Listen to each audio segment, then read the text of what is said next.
Welcome to the Montreal Institute of Classical Homeopathy. I am Carla Marcellus, your teacher of the History of Medicine and Homeopathy course. And this is our first slideshow, our first unit of this course, where we will be introducing ancient medicine from the beginning of humankind. Medicine, the word has its root in Latin, medicina, the art of preserving and restoring health. Now, in primitive medicine, we are looking at primo, first, the medicine of the first humans. And we can see from evidence in archaeological sites that medicine dates back to human beginnings. For example, a well-preserved mummy that was buried in the ice of the Swiss Alps and therefore very well preserved, probably about 5,300 years ago, was carrying a pouch with the mummy with birch fungus in it. This particular fungus is known as a laxative and an antiparasitic. And in looking at the mummy, he was found to have parasite eggs in his intestines. So there was a connection made between the medicine and the disease.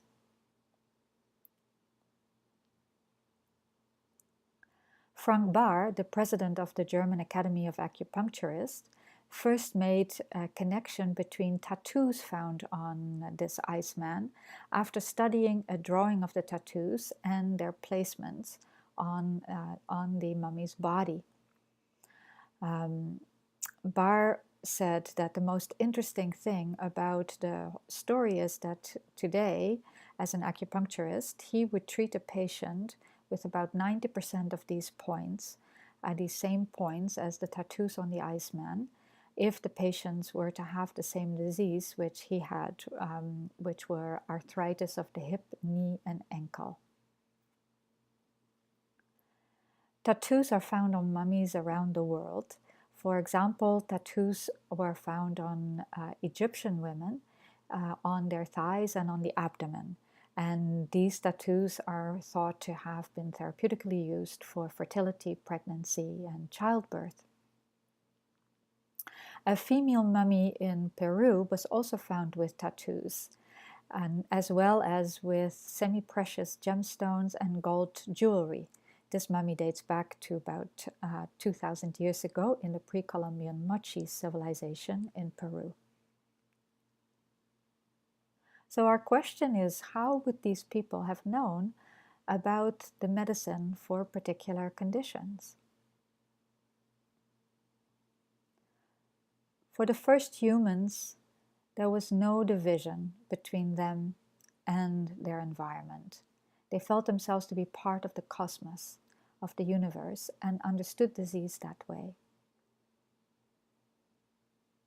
These first humans did not see themselves as a mechanical, biochemical machine, the way that medicine sees the body in this day and age.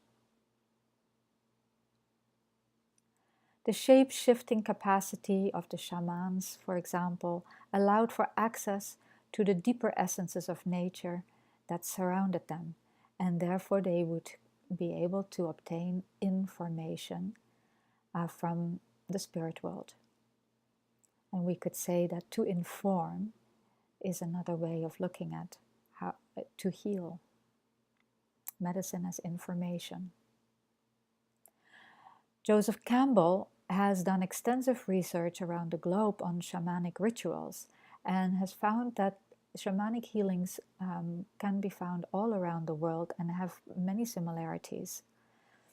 And still today there are certain people where shamanic healings are still part of their culture. For example, in this drawing of a healing ritual of the Bushmen of South Africa. Cave paintings in various parts of the world show this shape-shifting capacity. We see these paintings of both human and animal qualities.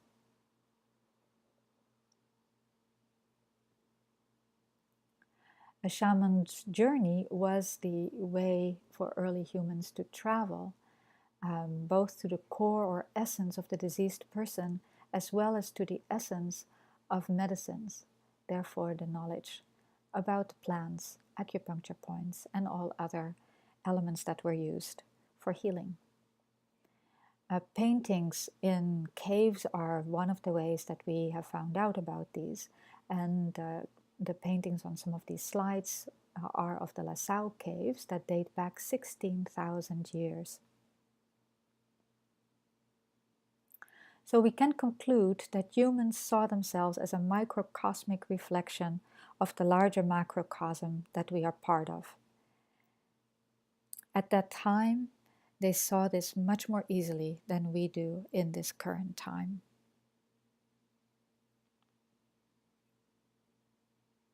Now, how about that word, healing, or health, or the healer?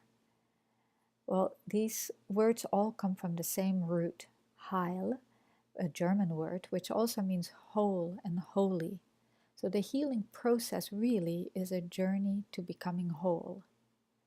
At MICH, the therapeutic and case-taking process is uniquely developed to support this healing process, which includes inquiry, achieving self-awareness, becoming self-responsible, and then transcending beyond the selfish needs and self-focus.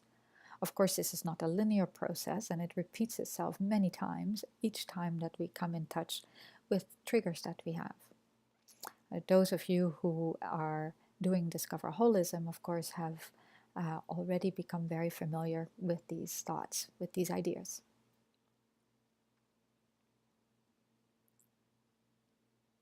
Now, in many traditions and healing systems, they see that health or the healing process is expressed through a dynamic between various elements or forces.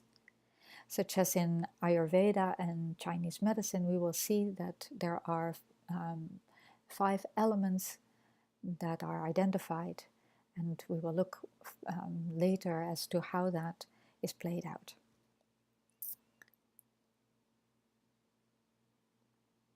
So if health is a unique dynamic between these forces, then disease would be an imbalance of these forces.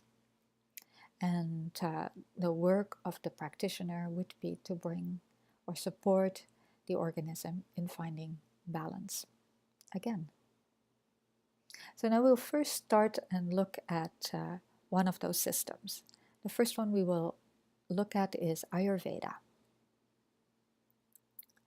And this is a system, of course, that is continuing its influence and is continued to be practiced to this age.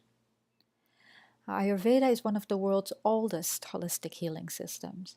It was developed thousands of years ago in India, and it is based on the belief that health and wellness depend on a delicate balance between body, mind, spirit, and soul.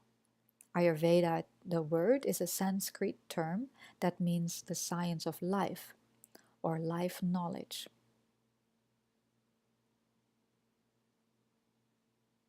In Ayurveda, the 5 forces are referred to as tattvas, and they are air, ether, fire, water, and earth. And prana, which could be understood as breath or life energy or even consciousness, flows through these patterns and vibrations, creating the energetic blueprint out of which the body is formed. Ayurvedic practitioners have very elaborate knowledge of diseases, of herbs to use for various diseases, and even of surgeries. And,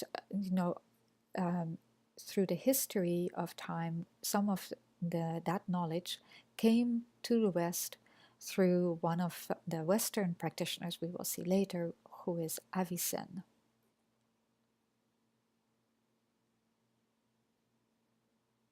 Also, in many traditions, we will see pulse taking as a way of getting an understanding of the whole dynamic of the energy within the body, or within the organism, we should say, which we see in Ayurveda, we see in Chinese medicine, We see in Egyptian ancient medicine and through the early start and ongoing in Western medicine, um, a practice that now no longer is part of current Western medical practices.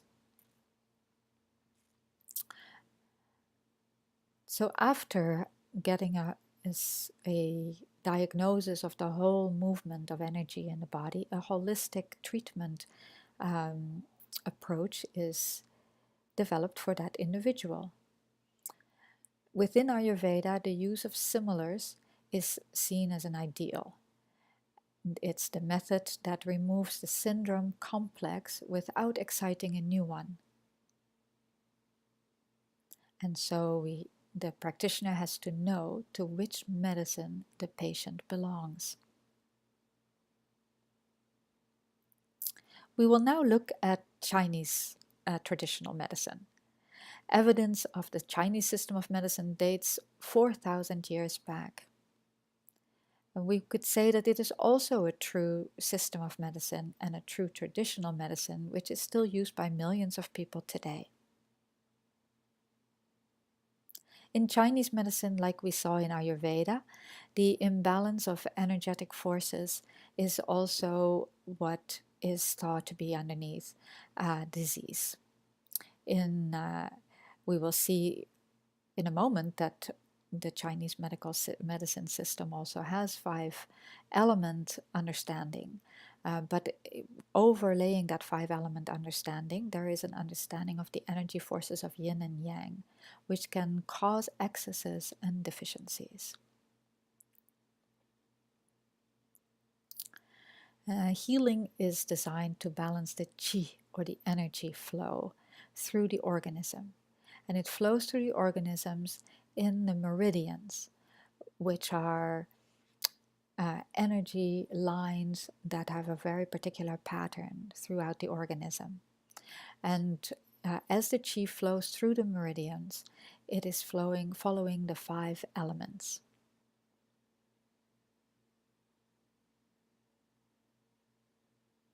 A practitioner can diagnose which meridians are weak and thus explain weakness or disease manifestation in different organs or different parts of the body. In your handout of Unit 1, there are various charts of correspondences between meridian flow or blockages and the effects on the body. These charts also outline the mental-emotional correspondences with each meridian. A worthy part of the handout to look at and get some sense of the holistic way of understanding of health and disease within the traditional medicine system, Chinese medicine system. Both Ayurveda and traditional Chinese medicine see disease as a part of the whole person and not as a separate entity which is to be removed from the person, like a disease entity, like in the bacteria theory, or exorcism, an evil that has to be taken out. We will now look at ancient Egypt, which is more closely to home because we can see that the Egyptian knowledge of medicine is infused in the roots of Western medicine. The civilization in ancient Egypt was not only about pyramids and tombs, but it involved all aspects of human life, and health and well-being was one of the most cared for arts by the pharaohs. And both physicians and magicians participated in the field of medical care. The Egyptian culture and civilization far exceeded that of other groups who were settled elsewhere in the region. There is more known about Egypt than of many other ancient cultures through the tombs, the pyramids, and the hieroglyphs that were found in pyramids and in temples. And we know from that Egyptian society was held together by an absolute monarchy. If we look at a life expectancy, in Egypt, we will see that half of the Egyptians died by the age of 34 and 90% by the age of 50. One exception was Ramses II, who lived to be 92 years old. In his mummy, calcified temporal arteries were found, which are a sign of arteriosclerosis. So the mummies showed us many, many diseases of the heart, of the lungs, like atherosclerosis, like various forms of lung infections, kidney stones, digestive problems, including parasites, osteoarthritis, and other bone problems, and as well stroke and a few cases of cancer. The world's first doctor is thought to be Imhotep, which his name means he who comes in peace. He was also an architect and an astrologer, a poet, and even served the pharaoh Djoser as his vizier. As you can see on the slide here, he was born around 2650 before the Common Era, so 4,500 years ago. So Imhotep built Egypt's first pyramid, and after his death he was very revered, and after his death he was elevated to the Egyptian god of medicine. In Egypt we also find evidence for female physicians, and Piseshet was the earliest known female physician. Her name means that she's the overseer of female physicians, and there's evidence of more than 100 prominent female physicians in Egypt.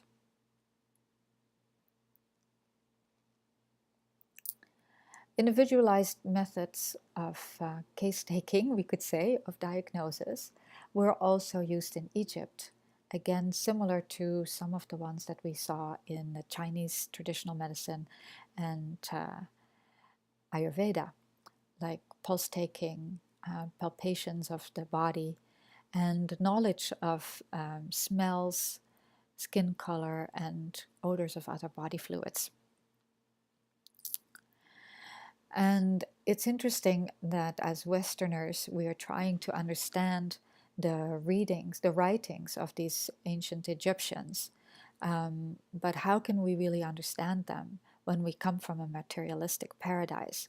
So anything we are going to find in websites and articles is going to come from a materialistic and dualistic paradigm. And so it's good to see, I put one of those articles up on your course site just for you to see. So this was one that was published in the Lancet.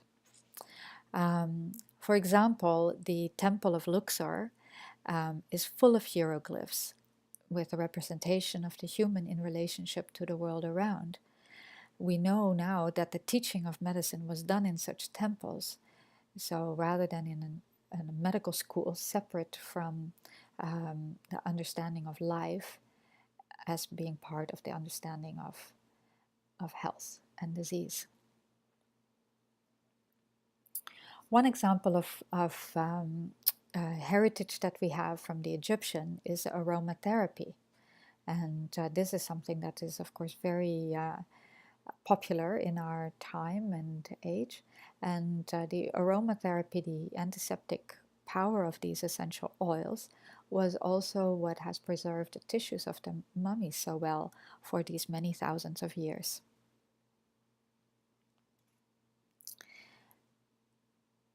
And the Egyptians had, as different from the Chinese who never opened a body, the Egyptians had an understanding of anatomy, and from their embalming processes in which they opened the body and were able to study the internal organs. In that they saw the heart as the most important organ and the seat of intelligence and emotions. And the brain, we have found, was not seen as so important. There was also extensive knowledge of diseases of the reproductive tract and help with birth control and fertility. Women would give birth on birthing stools made out of bricks and would breastfeed into their next pregnancy, often for 3 years, which provided some form of birth control. Surgery was also done in the Egyptian time, and we find evidence of circumcision, repair of wounds, and fractures, as well as prosthetics, as this toe prosthetic shows.